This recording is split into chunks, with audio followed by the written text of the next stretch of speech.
bonjour à tous, bienvenue à la maison. On est heureux de se retrouver tous ensemble, alors que vous soyez en présentiel ou en distanciel devant vos écrans. Soyez bénis ce matin, Amen. On veut proclamer, Jésus, je veux plus de toi, Amen, Alléluia. Je veux plus de toi ce matin. Je viens dans ta maison, je veux te rencontrer, Jésus. Que ton nom soit glorifié ce matin, que ton nom soit loué. Alléluia, Jésus. Amen. Nous voulons plus de toi, Jésus. Je vous invite à vous lever, si votre santé le permet. Et on proclame ensemble, je veux plus de toi, je viens dans ta maison, Jésus. Je viens dans ta maison, je veux te rencontrer. Tel que je suis, m'abandonner.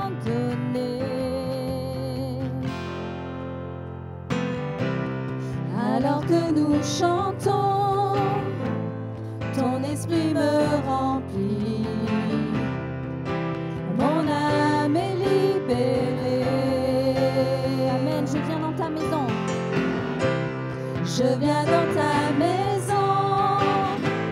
Je veux te rencontrer. Tel que je suis, m'abandonner. Alors que nous chantons, ton esprit me remplit. Mon âme est libérée. Je te vois, je t'entends près de moi. Tu es là, viens et souffle sur moi. Je ressens ta présence comme un feu, comme un vent. Jésus, je veux plus de toi. Je te vois, je t'entends près de moi. Tu es là, viens et souffle sur moi. Je ressens ta présence comme un feu, comme un vent. Jésus, je veux plus de toi.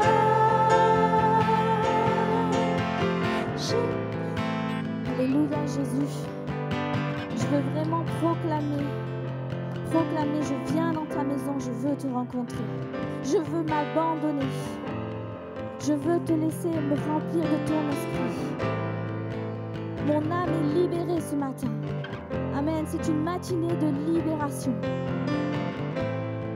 Alléluia, Jésus. Je viens dans ta maison. Je viens dans ta maison. Tous ensemble. Je veux te rencontrer. Tel que je suis, m'abandonner. Abandonne-toi. Alors que nous chantons, ton esprit me remplit.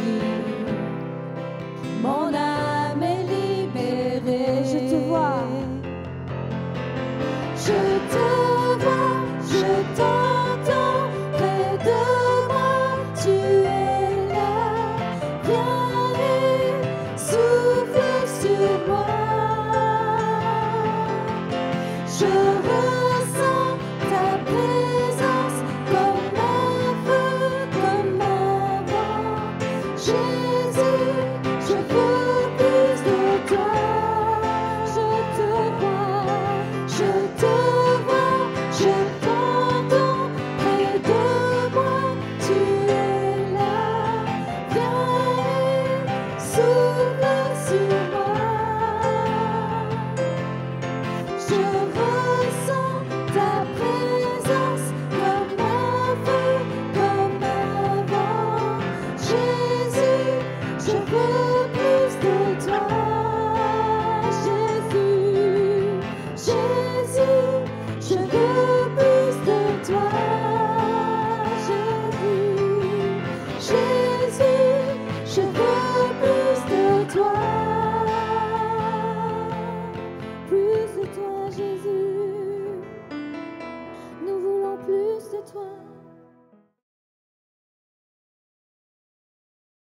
une chose est importante souvent à comprendre avec la Sainte Seine, c'est que en elle-même, le pain et le vin n'ont pas de pouvoir. C'est du pain, c'est du vin.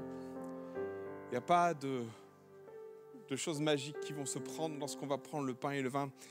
Et c'est une chose vraiment importante. Dieu nous aime et nous connaît suffisamment pour comprendre que nous qui sommes des êtres matériels, on est fait de chair, on est de la matière.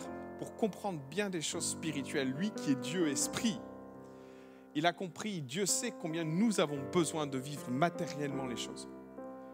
Pour que c'est du sens en nous, Dieu a instauré des symboles, dont le pain et le vin, dont le baptême. Encore une fois, c'est comme le pain et le vin, ce n'est pas parce que nous passons par les eaux du baptême que nous ressortons propres spirituellement. Le baptême est une image de ce que Dieu fait en nous spirituellement. Et c'est une image de notre engagement avec lui, mais le baptême n'a pas de vertu magique. Il ne nous change pas.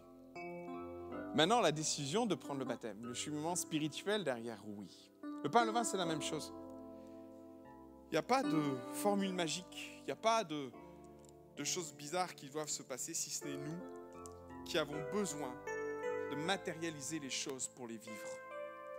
Pour mettre notre foi en action par moment, on a besoin de choses sur lesquelles notre intelligence doit se raccrocher pour les vivre. Et le pain et le vin, c'est exactement ça. Le pain et le vin sont là pour nous rappeler l'œuvre de la croix. Le pain et le vin sont là pour nous aider à matérialiser l'œuvre de la croix. Et ils sont là pour nous aider, du coup, à vivre ce qui est avec la croix. Parce que si c'est juste vivre la croix, c'est passer à côté du tout accompli de Dieu, parce que dans la croix, il y a le tout accompli. Et je disais ça tout à l'heure, et dans le programme de chant de Gabriel, il y a des chaînes qui doivent tomber au travers de la Sainte Seine. Qu'est-ce que vous en pensez? Il y a une œuvre spirituelle qui doit se faire, et je crois vraiment que Dieu nous met en garde de vivre la Sainte Seine comme quelque chose d'une habitude, même une forme de religiosité, parce que Dieu nous a laissé la Sainte Seine pour que nous puissions nous approprier les promesses qui sont en lien avec elle. Parce qu'il y a la guérison dans la Sainte Seine. Il y a des chaînes qui tombent dans la Sainte Seine. Il y a du pardon dans la Sainte Seine. Il y a tellement de choses quand nous décidons de vivre vraiment par la foi l'œuvre de la Sainte Seine. Et je veux vraiment nous encourager ce matin à prendre le pain, le vin, dans cette approche spirituelle de se dire, on vient au pied de la croix parce qu'on a des choses à vivre au pied de la croix. C'est peut-être la guérison ce matin, c'est peut-être le pardon de tes péchés ce matin, c'est peut-être une délivrance, c'est peut-être un secours, un salut, une bonté, une délivrance, une parole de la part de Dieu. Il y a des choses à vivre dans la Sainte Seine. Alors ce matin, je vais vous inviter à prendre le vin et le pain avec moi. Et pour rendre ce moment un peu plus solennel, j'aimerais qu'on ne s'attende pas pour prendre le pain et le vin. Si vous êtes prêts, prenez le pain. Si vous êtes prêts, prenez le vin. En fait, je voudrais nous inviter à vivre cette liberté. De dire, quand je suis prêt, Seigneur, je prends les symboles. Quand j'ai fait mon cheminement dans mon esprit, dans mon cœur, dans mon âme, je prends ces symboles. Parce qu'on ne vient pas avec habitude pour vivre ces symboles, parce qu'on passe à côté de ce qui va avec. Mais cet après-midi, je voudrais juste nous inviter à vivre ce que nous sommes appelés à vivre au travers de ces symboles, en réalisant ce que nous faisons. Alors merci mon Jésus pour la croix. Merci parce que dans tes meurtrissures, nous trouvons la guérison, mais pas que. Tu as publié une année de grâce, une saison de grâce. Et dans la croix, il y a tout ton accompli pour nous. Il y a tout. Tu as tout prévu. Je te rends grâce pour le pain. Je te rends grâce pour ces symboles qui nous amènent au pied de cette croix du tout accompli. Et peut-être ce matin, tu viens avec une prière secrète. Tu viens avec un fardeau secret en toi. Que ce matin, tu puisses prendre ces symboles et vivre ce que tu dois vivre au travers du pain et du vin. Merci mon Jésus pour ce pain. Merci pour ce vin. Merci pour la croix et pour le tout accompli de la croix dans nos vies. Amen.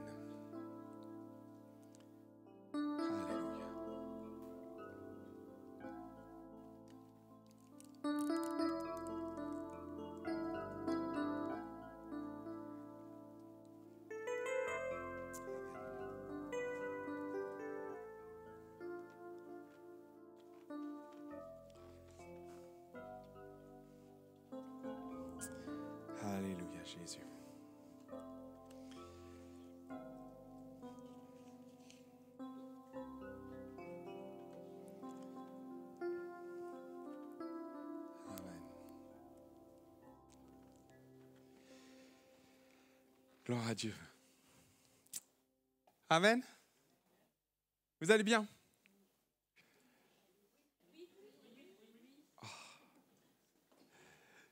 Bon, on ne se connaît pas encore tous très bien. J'aurai l'occasion de prendre le temps. Je commence à reconnaître quelques visages. J'aimerais qu'on fasse une chose, j'aimerais qu'on puisse se saluer. Qu'est-ce que vous en pensez? Il y a quelqu'un qui est à côté de vous, qui est autour de vous. Est-ce que ça vous ennuierait de juste vous retourner? Alors c'est marrant, enfin c'est dommage parce qu'on vit le Covid, mais c'est un peu compliqué de s'embrasser. Mais on peut très bien saluer, on peut très bien se dire même hey, « je suis content que tu sois là, ça me fait plaisir de te revoir, t'es rentré de vacances, c'est chouette ». Peut-être vous n'avez pas eu l'occasion de revoir quelqu'un depuis longtemps. Prenez cette liberté de vous saluer, je vais faire ça aussi du coup.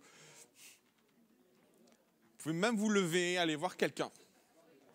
C'est ça, le culte c'est aussi la communion fraternelle, qu'est-ce que vous en pensez? Salut, tu vas bien? Ouais, il y a de la casse maintenant, ça va bien. Amen. Bon, je vais vous bousculer un peu dans vos habitudes. Hein. M'en voulez pas. Je suis nouveau, alors j'ai le droit. Ok, il y a quelques semaines de cela, j'ai commencé une série. Alors, ça n'a pas pris forcément cette allure-là, parce que je n'ai pas dit que c'était une série. Mais vous allez comprendre où je veux en venir. Il y a 3 semaines de ça, j'ai abordé Pierre qui était en prison. Et au-delà du fait que Pierre dormait en prison, ce qui peut être révélateur de quelque chose de très positif en soi, Pierre avait la foi, était en paix, il s'endort. Oui, on peut interpréter les choses de cette façon-là, et bien souvent on l'interprète de cette façon-là. Et je n'ai pas de problème avec ça. Mais souvent, dans les Écritures, le sommeil, s'endormir, c'est jamais très positif. D'ailleurs, à Gethsémanée, Jésus est en train de prier et d'intercéder des grumeaux de sang. Que fait Pierre déjà à l'époque? Il dort. Et Jésus va dire à Pierre, à tous les disciples d'ailleurs, veillez et priez. Et c'est d'autant plus gênant quelque part que Pierre dorme. Alors, il vit quelque chose sans doute. Moi, c'est une chose que je demanderai à Pierre quand je le verrai au ciel. Qu'est-ce qui s'est passé? Parce que ça peut être interprété de plein de façons, le fait qu'il dorme, dans le sens où, à Gethsémanée, Pierre s'endort de tristesse avec les autres disciples, c'est ce qu'il est dit. Et là, dans ce passage-là, je suis assez interpellé du fait que l'Église prie à côté. Elle intercède pour Pierre pendant toute la nuit. Et Pierre, que fait-il, lui? Il dort. C'est un peu gênant quand même, quelque part. Et j'avais partagé le fait que, au-delà du fait de son espérance, parce que Pierre vivait une forte espérance quant à son salut, quant à ce qu'il vivait, il y a quand même factuellement quelque chose qui me dérange, c'est qu'il a arrêté le combat en fait. Il aurait très bien pu, Pierre, prier pour se sortir vivant de cette histoire et dire Seigneur, après je comprends que Pierre était en pleine réflexion, il se préparait à mourir parce que Jésus lui a dit, souvenez-vous dans Jean chapitre 21 ou 20, Jésus va lui signifier qu'avant, quand tu étais jeune, tu faisais ce que tu voulais. Maintenant, à la fin de ta vie, on te mènera où tu ne veux pas. Et la Bible, Jean précise que Jésus précise ça à Pierre pour lui signifier par quelle mort il doit passer. Pierre est prévenu. Et à côté de ça, juste avant lui, Jacques meurt par l'épée. Alors on a tout un contexte qui peut-être amène Pierre à dire, c'est mon tour. Et il est prêt. Ouais, ça c'est vrai, le téléphone. Pierre est prêt, mais aussi ça dénote une forme de résignation quant à son projet terrestre. Il se prépare déjà dans l'au-delà, aussi il est résigné quant à son départ et il s'est fait à l'idée que demain il allait y passer. Beaucoup de choses m'amènent à penser ça. Sauf que ce n'est pas le plan de Dieu. L'ange va venir. Et quelque part, l'intervention de l'ange m'a beaucoup interpellé parce que il va frapper Pierre. Lisez bien le texte. Il va frapper Pierre dans les côtes, sur le côté là. Ce n'est pas l'endroit où on a envie d'être frappé quand on dort. Hein. Franchement, Mais moi, ça m'interpelle dans le sens où l'ange est en train de dire, qu'est-ce que tu fais? Oh, c'est quoi le problème là, Pierre? Où es-tu? Que fais-tu? Hé, réveille-toi. Et notez la démarche de Pierre derrière, jusqu'à ce qu'il sorte de prison, il pensait qu'il rêvait. Et une fois qu'il est sorti de prison, il se dit, ah ben non, finalement, oui, c'était pas un rêve, c'était pas un songe, je suis bien en train de sortir de prison. Pierre était déjà dans l'idée de partir, c'était déjà fait dans l'idée, il était résigné, on avait vu 3 choses, il était résigné, il était fatigué parce qu'il dort en effet. Et la 3e chose qu'on a vue, c'est qu'il était seul. Alors, dimanche dernier, on a vu la résignation au travers de ce que l'on peut vivre par moments dans nos vies, dans notre quotidien, au travers de ce que j'ai appelé la désespérance. Et c'est vrai que la désespérance est un ennemi de notre foi, la désespérance, et on fait le lien avec Hébreux chapitre 6, quand Paul dit qu'à un moment donné, il fait ce lien superbe entre l'espérance et celle d'une ancre. L'espérance, c'est une ancre pour notre âme. Contre notre désespérance, nous vivons la désespérance dans notre cœur, notre âme est ballottée, notre âme est agitée, elle est amenée de droite à gauche, elle prend le risque à un moment donné, dans une période de désespérance dans nos vies, de nous échouer sur les rochers. Pour Pierre, ça a été le sommeil, mais nous avions vu pour Élie que ça a été tout autre. Quand Élie est ballotté parce que sa désespérance prend place dans son cœur, Élie lui demande la mort. Vous vous rappelez de ça? À Horeb, désespéré de voir Israël s'éloigner de Dieu, désespéré de tous les efforts qu'il a fait, Élie est dans cette posture-là, ballotté, son âme est ballottée parce qu'il vit la désespérance de ce qu'il voit. Il dit à Dieu, j'ai déployé les ailes de l'Éternel, j'ai fait tout ce que je pouvais, mais maintenant, Seigneur, reprends-moi, quoi. Il vit la désespérance. Et la désespérance est un piège pour nous. Et face à cette désespérance, Dieu le sait. Et ce qui est magnifique, c'est que Dieu va parler à Élie. Vous vous rappelez? Dieu va s'adresser à Élie et il va lui parler de projection, il va lui parler de projet, il va lui montrer l'avenir, il va lui dire des tas de choses belles, magnifiques. On va les voir. Comme il nous parle à nous. Et j'avais terminé par ce texte, si ça veut bien s'afficher, où Dieu nous dit, parce qu'il nous parle à nous aussi, il nous dit, car je connais les projets que j'ai formés pour nous, projets de paix et non de malheur, afin de vous donner un avenir et de l'espérance. Et je veux croire que Dieu a commencé à vous parler. Je veux croire que la désespérance ne nous ancre pas dans une zone de fragilité spirituelle. Je veux croire que Dieu a un message d'espérance pour nous amener à passer cette étape, à passer ce cap, à aller plus loin et à vivre les projets de Dieu dans nos vies. Maintenant, je trouvais pertinent de regarder ce que Dieu va dire précisément à Élie. Vous voulez bien? On y retourne? Alors, voilà l'état d'esprit d'Élie. On est dans 1 Roi chapitre 19, 14, nous sommes à Horeb. Élie est désespéré, il se plaint d'Israël et il introduit son désespoir par cette phrase qu'il va dire plusieurs fois, ce message qu'il va dire plusieurs fois. « J'ai déployé mon zèle pour l'Éternel, le Dieu des armées, car les enfants d'Israël ont abandonné ton alliance, ils ont renversé tes autels, ils ont tué par l'épée tes prophètes, et je suis resté, moi, seul, et ils cherchent à m'ôter la vie maintenant. » Alors, c'est bien de marquer ça pour comprendre dans quel état d'esprit Élie se trouve. Parce que si on ne comprend pas dans quel état d'esprit Élie se trouve, la suite est difficile à appréhender. Je dis ça pourquoi? Parce que Élie est fatigué, on l'a vu, il est seul et il est désespéré. Et Dieu va parler à Élie. Il va faire ce que Jérémie chapitre 29, verset 11, il va lui donner des perspectives d'avenir et d'espérance. À vous de voir. Voilà ce que Dieu va dire à Élie. L'Éternel lui dit, va, reprends ton chemin par le désert jusqu'à Damas. Comment vous dire? Quand vous n'allez pas bien et qu'on vous dit, écoute, reprends le désert, je ne sais pas. Moi, j'aurais prévu peut-être une oasis, un club med, un truc sympa, quoi. Un truc où je peux me reposer, où je peux prendre du temps, même retrouver avec « j'ai un super plan pour toi, il y a un camp de spirituel, tu vas te faire du bien, vas-y, monte. » Dieu dit à Élie « reprends le désert, mon grand. » Ok, bon, pourquoi pas? Élie va pas bien, donc Dieu lui dit déjà « repars dans le désert ». Il lui dit « et quand tu seras arrivé, tu oindras Hazaël pour roi de Syrie. »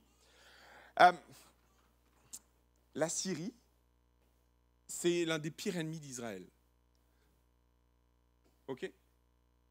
C'est l'un des peuples qui va faire le plus de mal au royaume du Nord, et ça va être un des peuples qui va être responsable de la chute et de la disparition d'Israël avec Babylone et d'autres royaumes. Mais clairement, c'est un ennemi. Et je vous dirais que quand vous n'allez pas bien, et qu'on vous propose ce genre de proposition, moi j'aurais dit je ne comprends pas.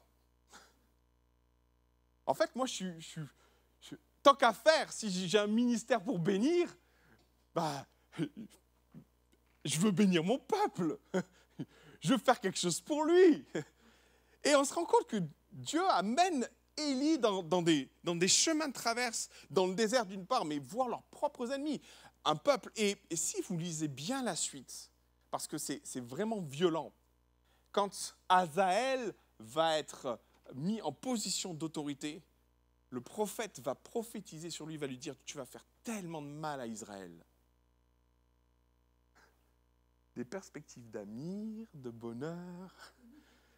Mais c'est merveilleux, Seigneur. Qu'est-ce qui se passe pour Dieu? Enfin bref, Dieu lui confie des choses. Alors, moindre Jéhu, ça pourrait rentrer dans l'esprit, il est prophète d'Israël, parfait, voilà mon job. Peut-être qu'à la limite, on est d'accord. Mais lisez le dernier truc. Et tu oindras Élisée, fils de Shapaph, d'Abed Méola, pour prophète à ta place. En gros, je te vire. Mais j'ai ton remplaçant. Et tu sais quoi? Tu vas aller le oindre. Ah ouais, quand même, Seigneur. Wow, quelle belle perspective d'avenir, de joie, d'espérance. Quelque part, on peut se poser, on est en droit de se poser des questions, mes frères et sœurs. Je ne sais pas, hein. Mais très honnêtement, je vais être très vrai avec vous, parce qu'il y a des leçons à comprendre de ce passage-là, énormes pour nos vies spirituelles. Quand nous vivons la désespérance et que Dieu offre devant nous des perspectives, la première réaction que nous pourrions avoir, c'est de ne pas comprendre, c'est de dire « Seigneur, est-ce que c'est vraiment approprié? Seigneur, tu es sûr que tu ne te plantes pas ?» Parce que les chemins de Dieu vraiment sont tellement complexes. Après, j'aimerais vous inviter à la finalité de ce qu'Élie va vivre. Hein?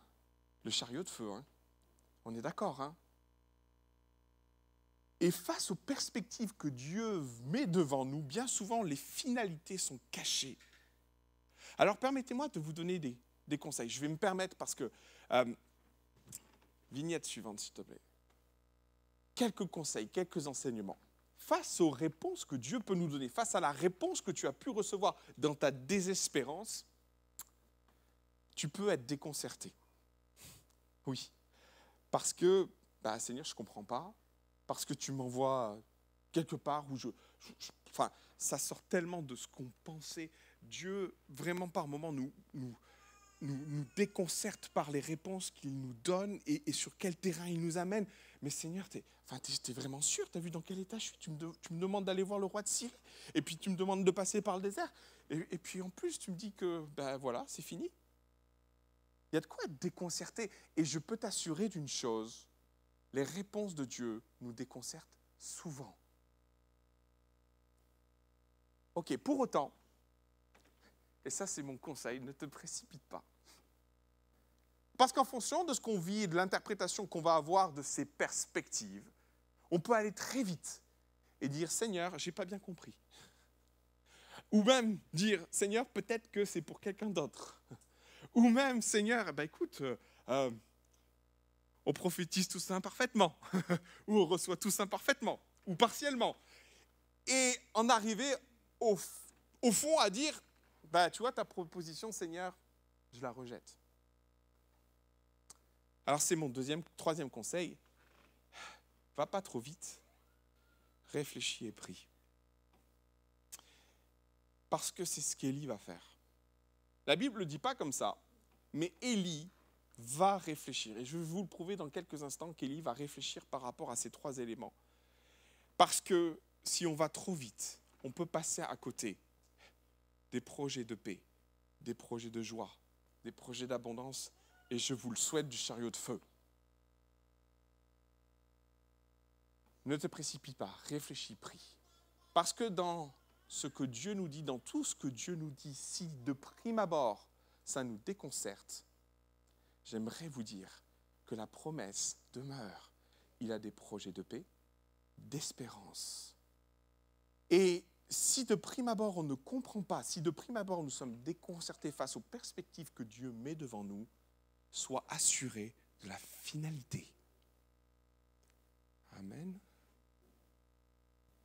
Sois assuré de la finalité. Quel que soit le projet qu'on te propose, Dieu sait ce qu'il fait et il faut apprendre à lui faire confiance. Alors Élie va réfléchir. C'est important de lire qu'Élie va se poser parce que quand on regarde la suite de ce qui va se passer, c'est là que ça devient très intéressant. Dieu va donner 3 ordonnances à Élie. Tu vas d'abord oindre Hazaël pour roi de Syrie. Après, tu vas oindre Jéhu pour roi d'Israël. Et troisième chose que tu vas faire, tu vas oindre Élisée à ta place. OK? Vignette suivante. 3 propositions. Maintenant, voyons comment les choses vont se passer. Dans 2 Rois chapitre 8, Hazaël deviendra en effet roi de Syrie, sous l'impulsion d'un prophète. Mais ça ne va pas être Élie. C'est particulier quand même. J'ai souvent lu ce passage pensant qu'Élie avait fait le job. Et puis quand j'ai creusé et essayé de comprendre, je me suis rendu compte que non. Élie reçoit l'ordre, mais ce n'est pas lui qui va réaliser l'ordre. Donc, 2 Rois chapitre 8, c'est Élisée qui va aller à la rencontre d'Hazaël dans 2 Rois chapitre 8.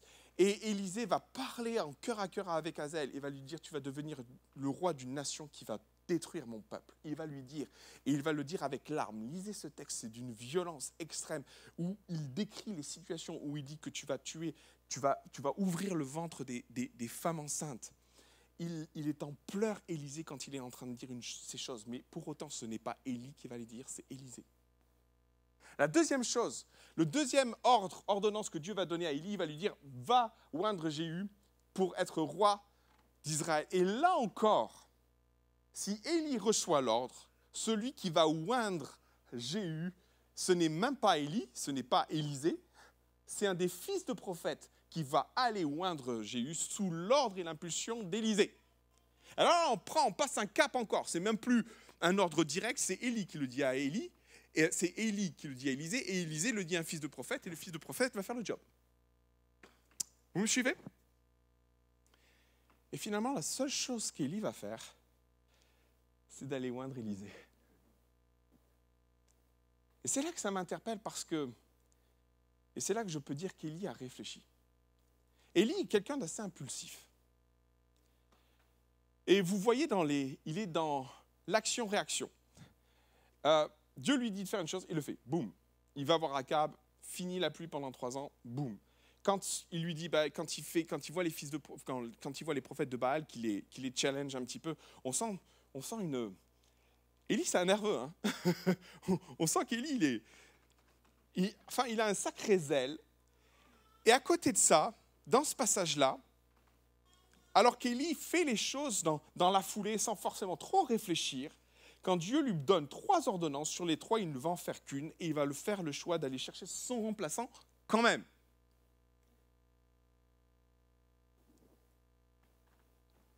Permettez-moi de reprendre les propos d'Élie. À Horeb, 1 Roi chapitre 19, 14. Il répondit, j'ai déployé mon zèle pour l'Éternel, le Dieu des armées, car les enfants d'Israël ont abandonné ton alliance, ils ont renversé tes autel et ils ont tué par l'épée tes prophètes, et je suis resté, moi, seul. Et ils cherchent à m'ôter la vie aujourd'hui. Que fait Élie à Horeb? Il fait un constat d'échec. Échec sur son ministère. Je vous avoue que c'est quelque chose de très difficile quand on donne tout pour rien. Je ne sais pas si vous avez déjà fait ça. Quand vous avez tout donné. Et je ne pense pas que Élie soit dans l'exagération quand il dit « j'ai déployé le zèle ». J'ai déployé, c'est fort, j'ai déployé mon zèle. J'ai tout mis sur la balance. J'ai pris le temps qu'il fallait. J'ai mis l'énergie, j'ai mis la prière, j'ai mis la consécration. J'ai tout mis pour rien. Même c'est pire. La situation est même pire parce qu'aujourd'hui, il cherche à m'ôter la vie. Voilà le constat qu'Élie fait de son ministère et de ce qu'il a entrepris auprès d'Israël. Et le constat, il le fait avec Dieu. Il dit à Dieu, hey, Seigneur, regarde, j'ai tout donné. Et il fait un lien entre son échec, qu'on le veuille ou non, et sa solitude. Cette solitude qu'il mentionne 3 fois. Il le mentionne dans ce texte, il le mentionne encore une fois, et une autre fois dans le texte, il dit par 3 fois « je suis seul ». Il fait un lien, un constat d'échec, non seulement par rapport à ce qu'il a entrepris, et il parle de cette solitude. Solitude qui, sans doute, quand il le dit, quand on parle de choses de cette façon-là, quand on mentionne les choses de cette façon-là, c'est que ça nous pèse. C'est dur, la solitude. Et sans doute qu'Élie, après tant d'années à servir Dieu, arrive à ce double constat, d'une part de son échec par rapport à ce qu'il a entrepris par rapport à Israël, avec tout le zèle qu'il a mis dedans, et aussi le sentiment de solitude qui devait le peser, lui peser tellement et tellement et tellement, au point qu'il le dit à Dieu. Et quand on regarde le ministère d'Élie, on se rend compte que c'est une réalité. La première fois qu'il voit Akab, il est seul. Quand il va au torrent de Kérit, il est seul. Quand il va affronter les prophètes de Baal, il est seul. Et enfin, quand il se retrouve à Horeb, il est encore seul. Et à un moment donné, cette solitude, elle finit par vous peser, elle finit par devenir lancinante dans nos vies, elle finit par nous écraser, elle finit par nous éloigner. Pour Pierre, ça l'a conduit à dormir. Pour Élie, ça l'a amené à dire hey, « je veux mourir ». D'une façon ou d'une autre, la solitude dans la vie du chrétien est un piège.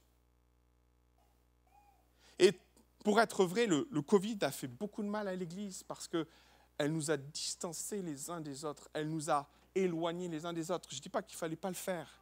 Je dis juste que ce que nous avons vécu a brisé un élan de communion fraternelle qui a besoin urgemment d'être rétabli. Alors, je vous avoue que je me pose des questions de comment on va faire, qu'est-ce qu'on peut faire, parce que le Covid est encore là. Mais une chose est sûre, je ne peux pas regarder la situation nous amener un peu plus à nous distancer les uns des autres. Ce n'est pas possible. Parce que la solitude peut être un danger qui peut nous faire dériver et nous amener à dormir, ou même chuter, ou abandonner la main de Dieu. Dans la vie d'Élie, ça a tellement été lourd que quand Dieu lui fait 3 propositions,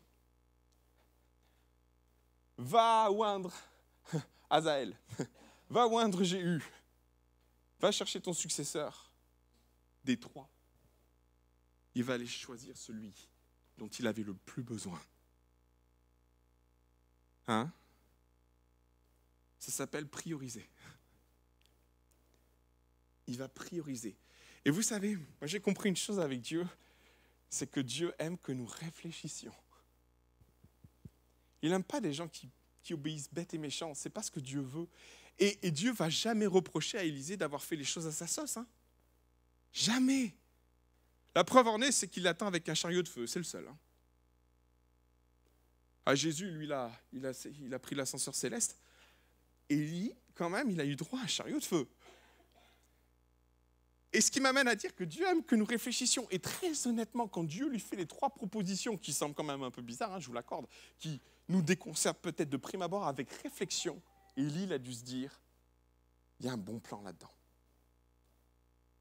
J'ai tellement souffert de la solitude dans ce que j'ai vécu dans mon ministère. J'ai tellement souffert d'avoir été seul à combattre Baal, d'avoir été seul à combattre Akab, d'avoir été seul à combattre spirituellement les choses que quand il saisit une opportunité divine de vivre quelque chose avec quelqu'un, de vivre un soutien, un échange, de vivre un soutien qu'il n'a jamais eu, la première des choses qu'il fait, il ne prend pas le chemin du désert pour aller en Syrie. Hein.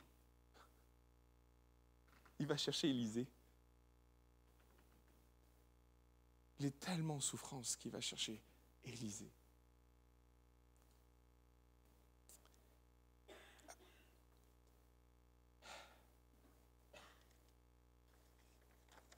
C'est important de comprendre ça parce que Horeb, c'est le rendez-vous que Dieu a avec nous sur les constats que nous pouvons faire de ce qui ne marche pas. Élie va faire ce constat dans son cœur, va comprendre qu'il a déployé, il a fait l'effort, et malgré toute la puissance qu'il a mis dedans, il a quand même échoué. Échoué dans ses attentes, dans ce qu'il voulait voir de la part de Dieu. Je ne crois pas que Dieu considère qu'Élie ait échoué, mais Élie considère lui qu'il a échoué. Et face à cet état de fait, de constat qu'il fait sur sa propre vie, sur son cheminement spirituel, sur ses propres échecs et sur ce qui ne va pas, va se glisser au milieu de ces nouvelles perspectives, ce qui ne va pas. Et bien souvent, Dieu nous attend en Horeb pour nous montrer ce qui n'a pas fonctionné. Quand on analyse vite fait les choses, quand nous vivons l'échec, quand ça ne marche pas, on réfléchit, si on est bien spirituel, on dit « Ah ben Seigneur, c'est parce que ce n'était pas ton plan ». Pour Élie, ce n'est pas vrai. Il était dans le plan de Dieu. Peut-être qu'Élie n'était pas suffisamment spirituel. Peut-être on pourrait même dire « Ah, j'ai pas suffisamment jeûné, j'ai pas suffisamment prié et je suis passé à côté ». Je ne pense pas que c'était le problème d'Élie. On pourrait même se dire, c'était un problème de compétence. Ben, j'étais pas assez bon. Ou finalement, j'ai visé trop haut et ce n'était pas à ma portée. Je ne crois pas que c'était un problème de puissance. Élie est l'un des prophètes qui a révélé le plus la puissance de l'Éternel au travers de ce qu'il a réalisé et fait. Alors, si ce n'est pas un problème de plan de Dieu, si ce n'est pas un problème de consécration, ni un problème d'assez spirituel, si ce n'est pas non plus un problème de puissance ou de talent, par moments, c'est quelque chose qui est insignifiant. Et il faut se rendre à Horeb pour que le Saint-Esprit travaille nos cœurs et nous amène à comprendre que la faille est par moments tellement discrète que par moments même on la néglige. Pour être très vrai, la faille dans la vie d'Élie, c'est sa solitude. Ça n'a pas marché parce qu'Élie était seul. Sans doute qu'on pourrait ajouter tout un tas de paramètres à ça, mais tellement de choses m'amènent à dire qu'Élie, à la sortie d'Horeb, a compris quelle était la faille de ce qu'il a entrepris. Pourquoi ça ne fonctionne pas, pourquoi ça n'a pas marché. Ma prière, mon frère, ma sœur, c'est que face à tes échecs spirituels, quels qu'ils soient, tu te retrouves à Horeb, où Dieu t'offre de nouvelles perspectives, mais où Dieu t'offre de comprendre où ça n'a pas fonctionné. Parce que bien souvent, revivre un second échec, revivre quelque chose qu'on reproduit avec les mêmes erreurs, avec le même résultat, c'est suffisant pour nous tuer spirituellement. On ne s'en relève pas en général d'ailleurs. Et si je dois faire une prière, c'est que tu as un rendez-vous avec Horeb où Dieu t'offre de nouvelles perspectives, amène des projets de paix, des projets d'abondance, des projets pleins d'espérance, je vais casser le pupitre, mais aussi des projets, ce n'est pas mon projet de casser le pupitre, on est d'accord, mais aussi des projets dans lesquels Dieu te dit, voilà ce qui n'a pas marché. Pour que tu vives le succès qu'il y a avec. Pour que tu vives les projets de paix, d'espérance, tout ce que Dieu a prévu pour ta vie, tout ce que Dieu a mis en réserve, tout ce que Dieu a provisionné pour ta vie. Et c'est dingue. Élie va arriver à Horeb, sachant précisément ce qui n'allait pas. Ah, j'ai fait tellement de choses, Seigneur. J'ai déployé le zèle. Mais là, tu vois, Seigneur, je suis tout seul. Et je suis encore tout seul. Et c'est tellement lourd qu'au final, quand il a le choix entre aller oindre Azaël, entre oindre Jéhu, il va faire le choix d'aller chercher Élisée. C'est magnifique parce que le ministère d'Élie est coupé en deux. Les premières années, c'est le ministère de puissance. C'est le feu qui descend, c'est la pluie qui s'arrête, c'est l'interrupteur. Élie est un interrupteur céleste. Pendant 3 ans, il fait pleuvoir, il fait plus pleuvoir, et puis d'un coup, quand il décide, la pluie tombe, c'est extraordinaire. Élie est un homme de puissance. Et puis après Horeb, quand on lit les Écritures, on a l'impression que Élie a disparu de la carte. Et on se dit, mais qu'est-ce qui se passe? Où est Élie? Jusqu'à ce qu'on le retrouve en train de monter dans le chariot de feu et de s'envoler dans le ciel. y a tout un pan de la vie d'Élie qui a disparu, mais quand on lit la parole, il y a des indices qui nous amènent à comprendre ce qu'Élie a vécu pendant toutes ces années, parce que entre Horeb et son départ, il y a des années qui ont couru. Ça ne paraît pas, on ne le comprend pas, sauf qu'on voit le travail. Vous savez, c'est comme à un moment donné, on voit quelqu'un dans sa vie à un moment T, et puis 15 ans plus tard, on le voit au milieu d'autres choses, de projets différents. Et il s'est passé tout un tas d'années, mais ça, on n'en a pas connaissance dans la vie d'Élie. Par contre, on voit le résultat. Et le résultat dans la vie d'Élie, c'est les fils des prophètes. Les fils des prophètes. Dans 2 Rois, quand Élie est en train de partir dans un chariot de feu, il fait un travail, il va voir les fils de prophètes. Il va leur dire au revoir. Et il faut vraiment comprendre ça, parce que Élie a manifesté seul l'œuvre de Dieu pendant toute la partie de son ministère. Et après Horeb, il va s'attacher à Élisée, il va travailler avec Élisée. Et avec Élisée, il va s'attacher à servir auprès des fils de prophètes, à les former, à les éduquer. Il va même monter des écoles de fils de prophètes pour les former. Élie, autant au début de son ministère, est un ministère de puissance, autant à la fin, il est un ministère de la parole. Ouais. Et on n'entend pratiquement plus parler d'Élie jusqu'à son départ. Mais une chose est certaine, c'est que si la puissance a son résultat, la parole a eu de bien meilleurs résultats. Et j'aime tellement dire ça. Élie a échoué seul et il va réussir accompagné. Élie va entreprendre plein de choses seul et il va échouer. Et quand il va commencer à travailler en équipe, c'est là qu'il va gagner.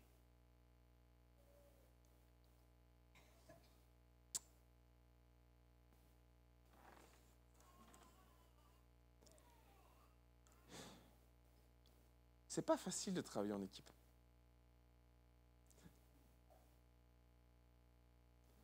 D'ailleurs, je comprends Élie.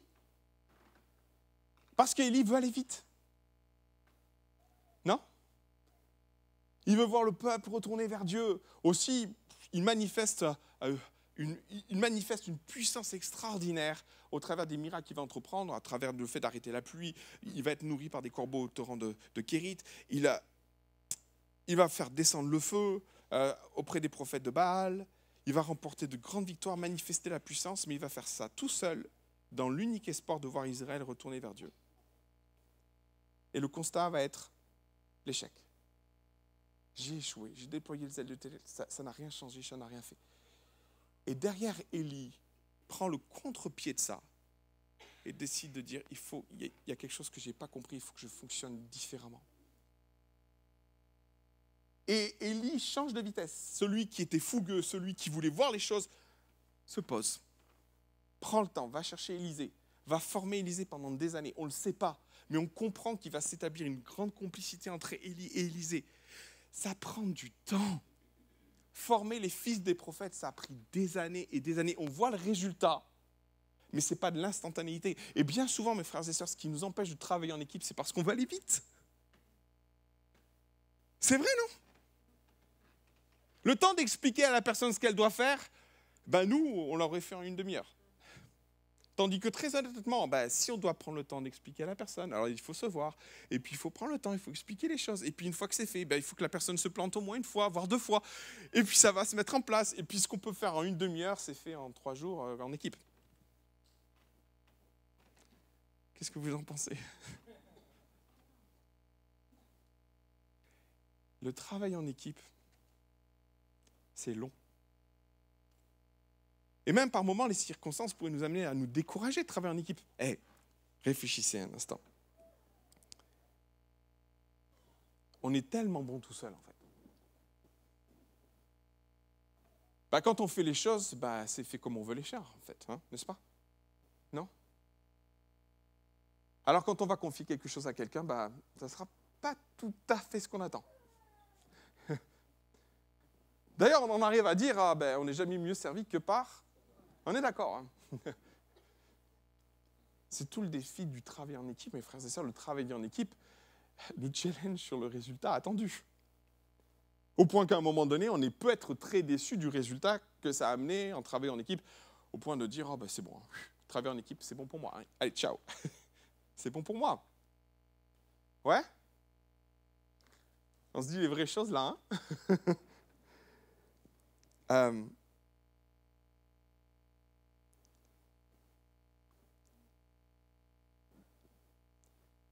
Un dernier truc.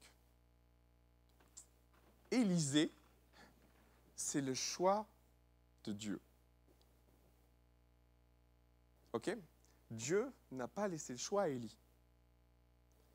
Peut-être que même Élie aurait fait un choix complètement différent d'Élisée. Très honnêtement, quand on a le choix de travailler qu'avec quelqu'un, soyez honnête. Vous aimeriez qu'on vous demande ce que vous en pensez. Qu'est-ce que tu en penses? Je vais mettre quelqu'un à tes côtés. Et là, vous dites à un moment donné, Seigneur, ok. Et Élie est dans une posture de foi. Maintenant, j'aimerais vous dire une chose, ça n'a pas été facile entre Élie et Élisée, parce qu'ils sont très différents. Élisée est un agriculteur, Élie est un berger. Ok? Et à l'époque, être agriculteur, c'est une chose, être berger, c'en est une autre, mais c'est deux castes différentes. Ils n'ont pratiquement rien à voir. Élie était habillé de peau de bête, c'était un bourru, un rustre, un ermite. Élisée, lui, sort d'une famille de riches, avec des bœufs, avec des propriétaires terriens. On est dans deux mondes complètement différents. Vous voyez ce que je veux dire? Je suis persuadé d'une chose, c'est qu'Élisée, ce n'était pas le choix de Dieu. Ce n'était pas le choix d'Élie. Élie n'aurait jamais choisi Élisée. Tellement ils sont différents, tellement ils n'ont rien à voir, tellement ils viennent de deux planètes différentes. Et très honnêtement, au plus on est différent culturellement, au plus il y a de chances que ça clash. Non? Et pour autant, Élisée est le choix de Dieu. Par moments, le travail en équipe, c'est challengeant parce que... Alors, je parle du service dans l'église, mais je peux parler sur ton lieu de travail. Je peux même parler de la personne que tu as épousée. Et je disais ça tout à l'heure, par moments, on a l'impression d'avoir épousé un extraterrestre. Tellement l'autre vit sur une autre planète que la nôtre. Et on se dit, mais Seigneur, attends, il y a erreur de casting. Qu'est-ce qui s'est passé là, Seigneur, entre le moment où j'ai épousé cette personne, où je croyais qu'on avait tous les atomes crochus du monde, et puis là, on finit par se rendre compte que, mais quittez. Qu'est-ce qui se passe?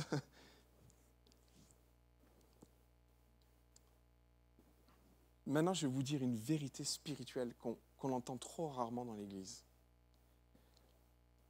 C'est que Dieu honore et bénit le travail en équipe. Dieu honore et bénit le travail en équipe. Je me suis pris l'une de mes plus grosses claques spirituelles dans le ministère au travers de ce que nous avons vécu à Paris avec mon épouse. Et Dieu nous a fait une grâce exceptionnelle. On est arrivé, on s'occupait d'un gros groupe de jeunes adultes, et puis Dieu nous a bénis, on a multiplié par 2 nos auditoires, on est arrivé jusqu'à 300 jeunes adultes. C'est beau, 300 jeunes adultes. On en a été arrivé à faire 2 cultes, tellement c'était plein de jeunes adultes. Alors on faisait 2 cultes de jeunes adultes. Dieu nous a bénis. Et je travaillais avec une équipe à l'époque. Et l'équipe qui était la plus proche de moi, c'était l'équipe de la louange, parce que les cultes, c'était important. Et on travaillait en collaboration étroite avec l'équipe de la louange. Et plusieurs fois, mon leader de louange m'a dit « Pierre, il faut que tu me fasses confiance ». Je dis « Ok, je te fais confiance ». Et puis, plusieurs fois, mon leader de louange a décidé de commencer le culte avec une flûte de Pan.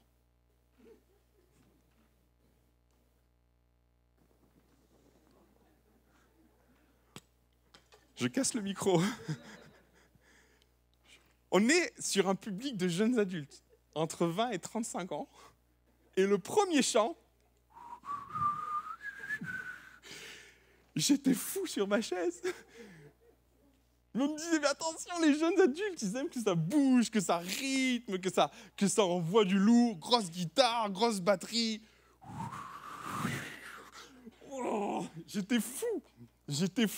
Alors du coup, j'arrivais à la fin du culte, je disais, JD, comment te dire, est-ce que tu pourrais pas mettre un chant un peu plus dynamique à l'entrée de la louange, histoire de... Voilà, peut-être les jeunes adultes, ils ont à cœur aussi d'exprimer leur joie, dans la présence de Dieu et tout. Ils disaient oui, oui, oui, oui, puis le culte suivant. Oh, j'étais fou. Et vous savez ce qui s'est passé, c'est que Dieu, c'est là que Dieu me donne une bonne claque. C'est que il y a des jeunes adultes qui venaient me voir et qui me disaient, Pierre, cette louange, on l'entend nulle part ailleurs. Il y a une présence de Dieu. Il y a quelque chose qui se passe. Et là, j'étais comme, bon, ben, ça marche. Et il n'y a pas si longtemps que ça, c'est un ami qui conduisait la louange. Il est venu me voir, il m'a dit, Pierre, écoute, il faut que je te dise un truc. Tu es un leader exceptionnel. Je lui ai dit, ah bon, pourquoi tu dis ça? Bah, parce que tu nous laissais faire ce qu'on voulait. Et je me disais au fond de moi, parce qu'il savait très bien que ça me rongeait intérieurement la flûte en début de... Et au fond de moi, je me disais, tu crois pas si bien dire quand même, parce que ça a été un combat de rien dire. Mais ce que j'ai compris, mes frères et sœurs, c'est que par moments, au-delà de la performance technique, au-delà de ce qui peut être entrepris, à partir du moment où on décide de travailler en équipe, il y a une bénédiction.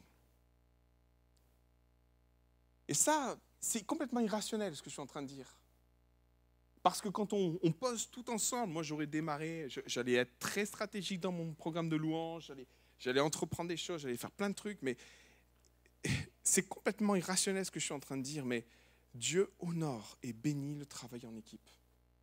Au-delà même de ce qui pourrait être pensé d'une réflexion ou d'une stratégie, je ne dis pas qu'il n'y avait pas la qualité, oui, il y avait une qualité extraordinaire dans ce qu'ils entreprenaient, ils étaient vraiment très sensibles à ce que le Saint-Esprit mettait sur leur cœur, et il n'y avait pas de problème dans la dynamique spirituelle, mais moi, je n'aurais pas du tout fait ça.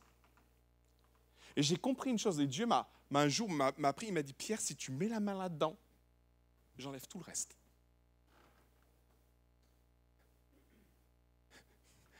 Si tu mets la main là-dedans, si tu décides de reprendre le truc, là, j'enlève tout le reste.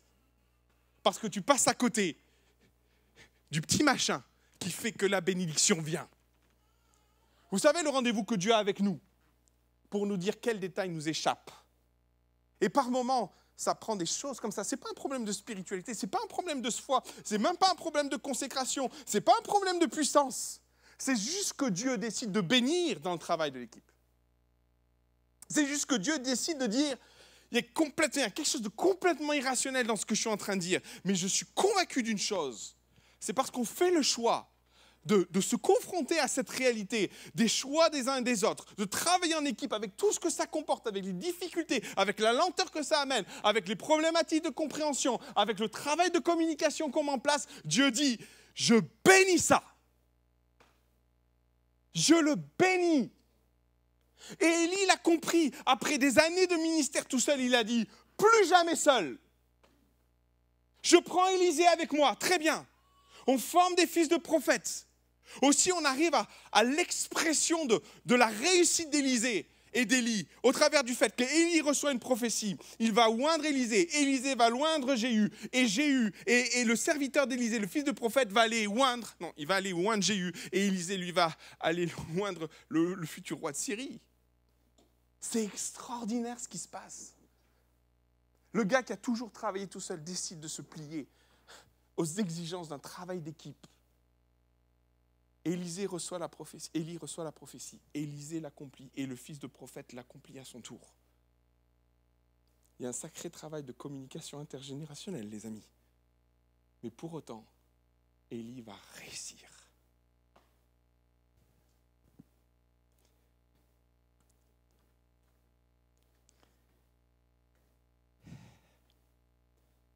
Je voudrais nous encourager à travailler en équipe. Et pas pour les oppositions qu'on pourrait rencontrer, les difficultés, il y en aura, parce qu'il y a des Élie, il y a des Élisée. Et les différences sont tellement marquantes entre les deux ministères. Élie, c'est Jean-Baptiste. Hein. Race de vipères, repentez-vous. Et vous vous rendrez compte que tout aussi différents qu'ils étaient avec Élisée, ils ont réussi à travailler, œuvrer ensemble produire quelque chose qui a du résultat. Et quand vous regardez le ministère d'Élisée, c'est Jésus qui prend soin des fils de prophètes, qui font gourde sur gourde, qui mettent des coloquintes, qui font tomber le fer dans l'eau. Pas sûr qu'Élie avait la patience d'Élisée.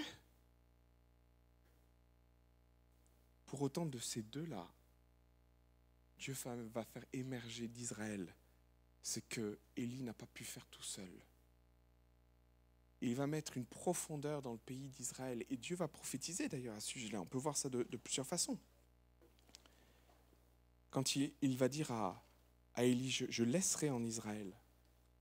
Vous connaissez ce passage dans la prophétie et dans ce que Dieu va dire à son serviteur. Je vais essayer de vous le retrouver. Là, j'improvise. Voilà, j'y suis.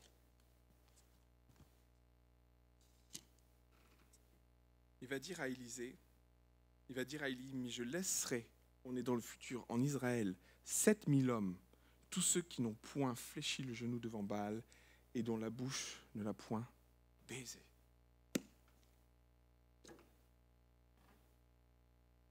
Voilà le travail d'Élie. Alors qu'il est seul, il y a une œuvre profonde qui a commencé à s'entreprendre au sein du peuple d'Israël qui m'amène à dire qu'Élie a échoué seul, mais il va réussir à accompagner. Parce que Dieu honore et bénit le travail d'équipe. Amen. Je voudrais prendre un temps avec vous pour prier. Vous voulez bien?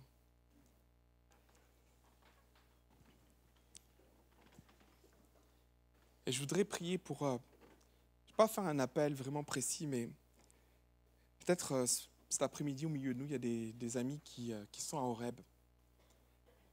Et Dieu leur a parlé au travers de nouvelles perspectives.